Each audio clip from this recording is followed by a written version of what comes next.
So what happened yesterday? The Soviets would be very proud. They should play the Soviet national anthem every time you open Twitter and Facebook. Every single time. You click it, it should play audio on, mute off. You should hear the Soviet national anthem because the Soviets would be proud.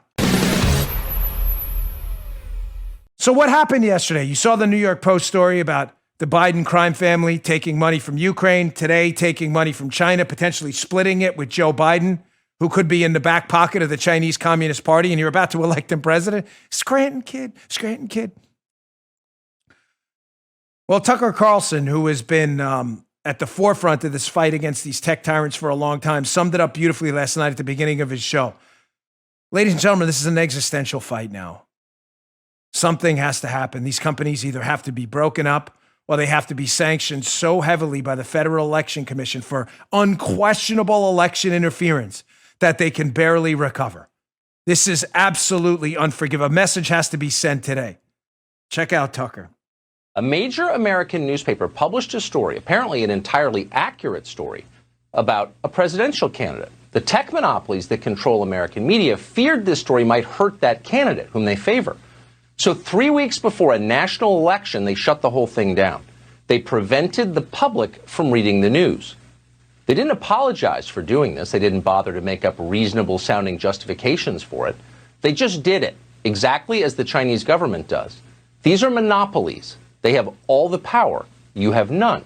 They don't have to care what you think, and they don't.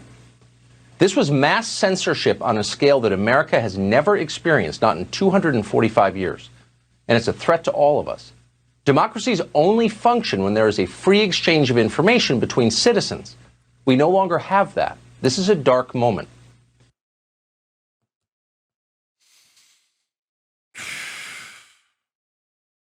I'm sorry for the generally morose tone of the show today, folks, but I'm just going to be candid with you. I'm anxious. I'm frightened where this is going to go. Can you imagine a major company in America, which services us now as a public square for information, Twitter and Facebook? It's where people exchange information generally. In conjunction with Google, the world's largest search engine where you find information.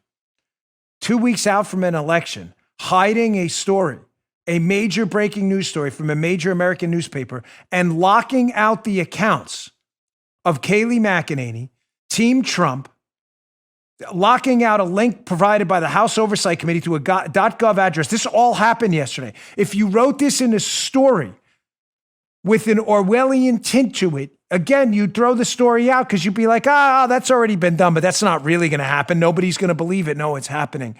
It's happening right now. You are going to have people who vote for Joe Biden in this election who may find out, if they're lucky enough after the election, that the man they voted for is in the back pocket of America's preeminent enemy and nuclear power.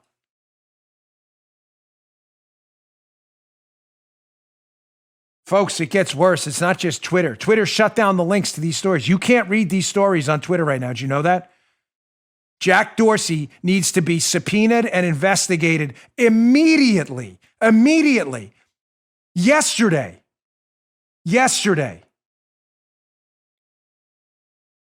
It's not just Twitter. Here's Andy Stone from Facebook on Twitter.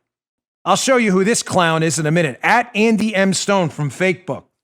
He actually tweeted this out, admitting Facebook is interfering in an election too. Quote, while I will intentionally not link to the New York Post, I want to be clear that this story is eligible to be fact-checked by Facebook's third-party fact-checking partners. Listen to this.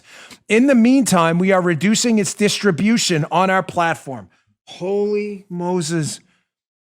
Who is Andy Stone from Facebook? Let's look at his profile. Andy Stone. Oh, he's communications at Facebook and an alumni of the House Majority PAC, Senator Boxer, and the DCCC, the Democrat Congressional Campaign Committee, for you liberals listening who don't know what that means.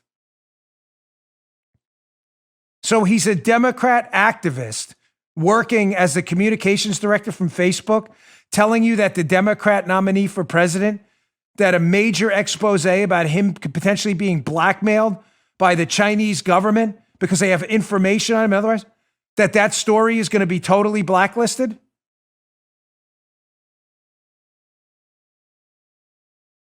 By the way, we will be putting this on Fakebook, and we're daring you to sanction us for information we just told you is in the story. We're daring you to do it. I'm daring you to do it. Because you are creating a series of enemies of people who've defended you in the past. I hate what you're doing to this country, but I've defended everybody's ability to speak freely. The question now is the damage you've caused in the 2020 election so catastrophic that even your allies are going to now turn their backs on you? I think the answer is yes. In case you missed it, by the way, here's a screenshot of what happens on Twitter. This happens now for the China story, too, about Hunter Biden being in the back pocket of China. This is what happens if you try to share the story on Twitter. Warning, this link may be unsafe. The link you're trying to access has been identified by Twitter as being potentially spammy or unsafe. Totally ridiculous and made up, ladies and gentlemen. Totally ridiculous.